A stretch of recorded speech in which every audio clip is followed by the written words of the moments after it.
അപ്പൊ ലാലേട്ടൻ M G Sreekumar എന്ന് പറയുന്ന പോലെ ആയിരുന്നു അല്ലു അർജുന്റെ ഡബ്ഡ് മൂവീസിലൊക്കെ എന്താ പറയാ അജയുടെ വോയിസ് എന്ന് പറയുന്നത്. അല്ലു അർജുന്റെ ഫിലിംസിന് മാത്രമാണ് ഇത്രയ്ക്ക് ആൾക്കാർ സെലിബ്രേറ്റ് ചെയ്ത് അല്ലെങ്കിൽ ആൾക്കാർ അറ്റ്ലീസ്റ്റ് പോയി കാണുക എന്നുള്ളത്.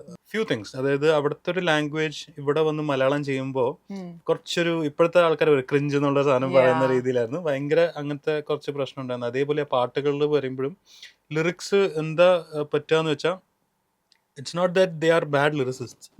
The thing is they have to match the lip. അവിടെ എന്താണ് അതിനനുസരിച്ച് വേണം മലയാളത്തിൽ വാക്കുകൾ ഇവർക്ക് എഴുതാൻ. സോ അങ്ങനത്തെ ഒരു കൺസ്ട്രെയിനിൽ ഇരുന്നുകൊണ്ടാണ് ഇവര് ലിറിക്സ് എഴുതുന്നത്.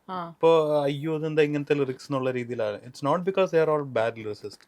പക്ഷെ if you look at songs where there are no lip syncing, for example മനസ്സിന് മറിയില്ല, അല്ലെങ്കിൽ ഈവൻ ഇപ്പോൾ അല്ലു അർജുന്റെ പകലിൻ കൂടൊഴിഞ്ഞു പോകും, ഇതൊന്നും ലിപ്സിംഗ് ഇല്ല.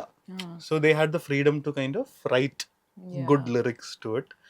എനിക്ക് ആ സമയത്ത് ആൾക്കാരിങ്ങനെ പറയുമല്ലോ, അതുകൊണ്ടുള്ള ഒരു ചെറിയൊരു എനിക്ക് മൈൻഡിൽ ഒരു ബ്ലോക്ക് ഉണ്ടായിരുന്നു. ഈ തെലുങ്ക് ഡബിങ് ഫിലിമിന് വിളിക്കുമ്പോൾ ഞാൻ ആദ്യമൊക്കെ ഞാൻ കുറച്ച് തിരക്കാണ് എന്നൊക്കെ പറഞ്ഞ് ഒഴിവാക്കാൻ നോക്കും.